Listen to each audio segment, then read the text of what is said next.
Good morning. आज हमें loop के बारे में पढ़ना है। लूप्स इन सी। सी में जो लूप्स होते हैं, असल में लूप होता क्या है? लूप का मतलब इटरेशन से होता है। किसी भी कार्य को अगर बार बार करने की आवश्यकता आपको पड़ती है तो आपको लूप का इस्तेमाल करना पड़ेगा। कंडीशनल स्टेटमेंट जैसे इफ़ और लूप में अंतर है। इफ़ जो होता है किसी भी कंडीशन को एक बार चेक करता है, सही होने पर इफ़ के बाद की चीज़ों को एग्जीक्यूट करता है, नहीं तो एल्स के बाद जो भी लिखा होता है उसको एग्जीक्यूट करता है। जबकि लूप जो होते हैं, दी गई कंडीशन जब तक सही होती है तब तक कार्यों को उसके साथ लूप के साथ दिए गए कार्यों को बार बार एग्जीक्यूट करता है। सी में 4 तरह के लूप हैं। गो टू लूप, जिसको आपने शुरू में पढ़ा है। वाइल लूप, इसको भी पढ़ चुके हैं आप। इसके बाद जो आता है आपका डू वाइल लूप और फॉर लूप। इन दोनों को हमने नहीं पढ़ा है। तो डू वाइल लूप अपने काम के हिसाब से 2 तरह के होते हैं। एक होता है entry control loop. Entry control loop उन लूप को कहते हैं, जैसे कि वाइल का लूप है आपका, उन लूप्स को कहते हैं जिसमें कंडीशन पहले चेक होती है और उसके बाद उसके साथ लिखी हुई स्टेटमेंट एग्जीक्यूट करती हैं। इसकी विशेषता क्या है कि अगर दी गई कंडीशन पहली बार में ही गलत हो जाए तो वो लूप एक बार भी एग्जीक्यूट नहीं करेगा। दूसरे तरह का लूप जो कि डू वाइल लूप है, एग्जिट कंट्रोल्ड लूप होते हैं। एग्जिट कंट्रोल्ड लूप की विशेषता ये होती है कि इनके साथ दी गई स्टेटमेंट अगर एक बार पहली बार में ही गलत हो जाए तो भी वो कम से कम एक बार एग्जीक्यूट जरूर करेंगे। सी लैंग्वेज में एग्जिट कंट्रोल लूप सिर्फ एक ही है, डू वाइल। कई बार ऑब्जेक्टिव में पूछ देता है कि ऐसा कौन सा लूप है जिसमें कि कंडीशन अगर पहली बार में ही गलत हो जाए तो भी वो एग्जीक्यूट करे। तो डू वाइल ऐसा लूप है जो कि अगर पहली बार में भी कंडीशन गलत हो जाए तो कम से कम एक बार एग्जीक्यूट जरूर करेगा। तो डू वाइल लूप के साथ ये महत्वपूर्ण चीज है कि डू वाइल लूप पहले कंडीशन को चेक करता है, उसके बाद डू वाइल लूप पहले स्टेटमेंट एग्जीक्यूट कराता है, उसके बाद कंडीशंस को चेक करता है।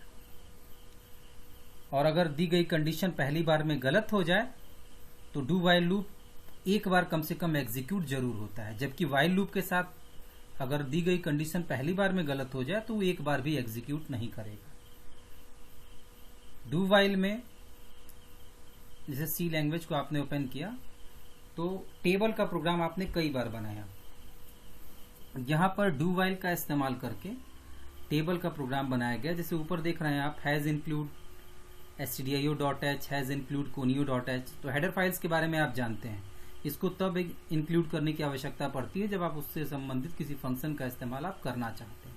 जैसे CLR यूज करना है तो conio.h को इंक्लूड करना होगा, या printf scanf यूज करना है तो stdio.h को इंक्लूड करना जरूरी है। अब इसके बाद आपने 2 वेरिएबल बनाया, int a बराबर 0, b बराबर 0। CLR स्पष्ट है, स्क्रीन क्लियर करेगा। आपने कहा printf inter number, scanf %d %a। यहां तक तो सब लोग जानते होंगे कि 2 नंबर्स इनपुट होंगे और उन 2 नंबर्स के एक नंबर इनपुट होगा a के अंदर और b के अंदर आपने 0 रखा। प्रारंभिक मान तो दोनों में ही 0 रखा है ताकि गार्बेज वैल्यू कोई ना आए। उसके बाद आपने कहा inter number, scanf %d %a, तो एक नंबर इनपुट हो जाएगा उसमें। अब ये देखिए, ये डू वाइल का सिंटेक्स होता है। पहले डू लिखते हैं, उसके बाद स्टार्टिंग ब्रेस, फिर जितने भी काम करने हैं सब लाइन से लिखते जाएंगे स्टेटमेंट्स को। उसके बाद क्लोजिंग ब्रेस, और क्लोजिंग ब्रेस के बाद वाइल लिखा जाता है और वाइल के अंदर कंडीशन लिखी जाती है। अब यहाँ पर आप एक अंतर देखेंगे, अगर ध्यान से देखें आप तो आपको एक चीज समझ में आएगी कि वाइल के आगे सेमी कॉलन नहीं लगता था, जबकि डू वाइल में वाइल के आगे सेमी कॉलन लगाया जाएगा। इसको ध्यान रखिएगा। वाइल में सामान्यतः वाइल लूप के सामने सेमीकोलन नहीं लगता है। जहां जहां सेमीकोलन नहीं लगना है ये आपको बताया जाता है। तो डू के आगे देखिए सेमीकोलन नहीं लगा हुआ है, इफ के आगे सेमीकोलन नहीं लगाते हैं आप।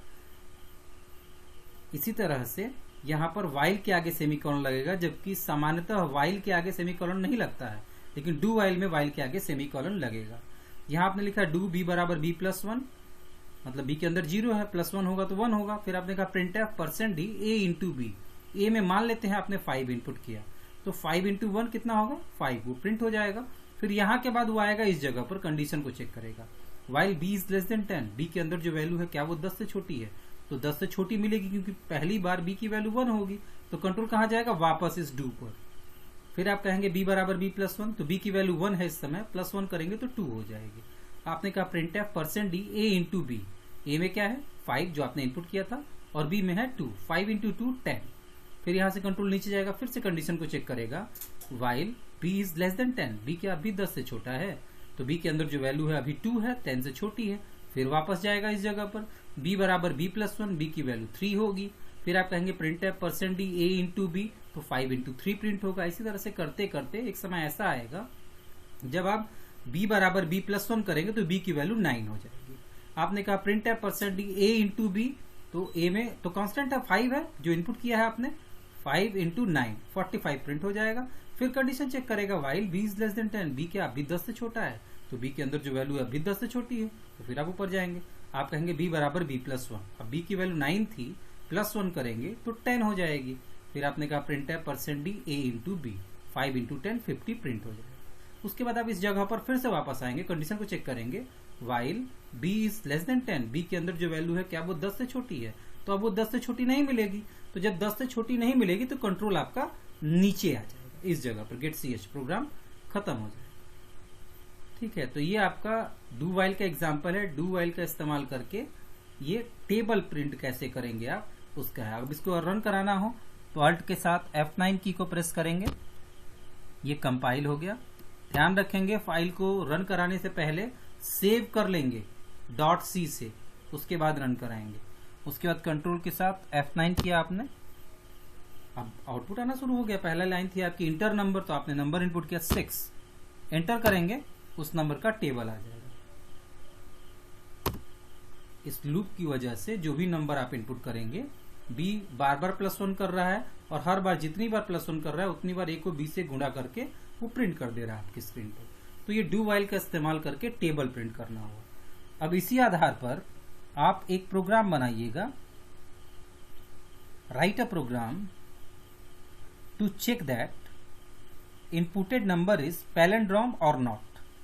पैलिंड्रोम मतलब ऐसा नंबर जो उल्टा सीधा एक समान हो, जैसे 121 ये एक पैलिंड्रोम नंबर है, 125 ये पैलिंड्रोम नंबर नहीं है। तो इसको बनाने के लिए आपका रिवर्स की लॉजिक लगेगी, जो रिवर्स का प्रोग्राम आपने बनाया था उसकी लॉजिक भी लगेगी, और मुख्यतः उसी की लॉजिक लगेगी। अगर उसका इस्तेमाल करके आप बना सकें तो बना करके इसको आप व्हाट्सएप पर फोटो खींच के भेज सकते हैं, और नहीं बना पाएंगे तो फिर अगली क्लास में हम आपको बताएंगे, अगले वीडियो में आपको बताया जाएगा उसका, या तो फिर ग्रुप में ही पोस्ट कर देंगे, उसको डाल देंगे हम। और नोट्स आपको जो है वो व्हाट्सएप में ही मिला करेगा, वहां से आप लिख करके कंप्लीट करेंगे नोट्स को। Thank you.